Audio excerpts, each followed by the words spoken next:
Nemange wamu n'ab'ebyokwerinda balumbye ekyalo Kigwanya ekisangibwa mu ggombolola y'e Lubaga eri abatuuze abagambibwa okwesenza mu lutobazi lwa Lubigi.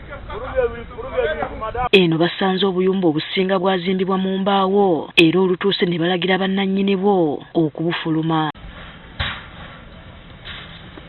Nneme etambudde n'abavubuka obwedda abakoona obuyumba buno. Obwedda buli afulumya ebintu bye ng'akayumba ke bakateekera omuliro.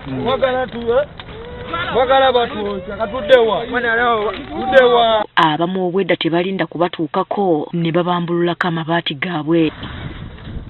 Abamu ku batuuze babadde bakimanyi bulungi nti luno lutobazi wadde nga waliwo obwedda abategeeza nti bo tebakimanyi. Tubaddewo mu mbeera nga tukuumako ekimu ekitundu mpola mpola sigamba niyo nga lutobazi tulumanyi nga bagenda balimiramu mpola mpola badde balimiramu nga basobola okuba nga nabo beeyiiya nga bw'omanyi. Twekanze bwekanzi kuba gye batugamba batuguza ttaka obeerewo labirire obwana bwo kati buno obudde tesina gye tudda. Ennyumba gye mumenye waleeri nenjigula akakadde kamu n'ekitundu nenteekamu akabawo kange nfunawo okwebaka.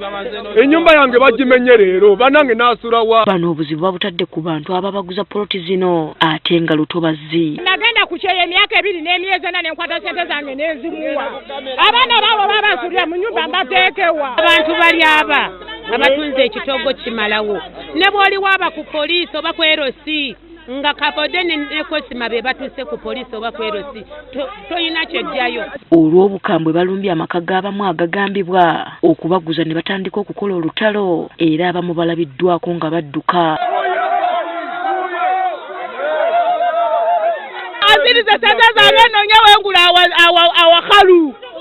Otegera emyaka 5 nga ndi ku kyeyo kale saazino bangobe sirina wakusula. Bano bagamba tebagenda kuweera okutuusa ng'ennyumba z'abantu ababaguza nazo zimenyeddwa. Naye okuva lwe tojjalu tubadde tubonaabona bubonyiibonyi era kati bwe babanga bamenya obwaka obw'abanaku tugenda mu zino ze baleseewo kubanga zonna ntobazi.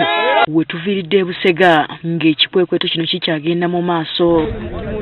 Kinajjukirwa nti abantu abagambibwa okwesenza mu lutobazi lwa Lubigi baziba balabula okuzaamuka ng'embeera bw'eti tennabatuukako.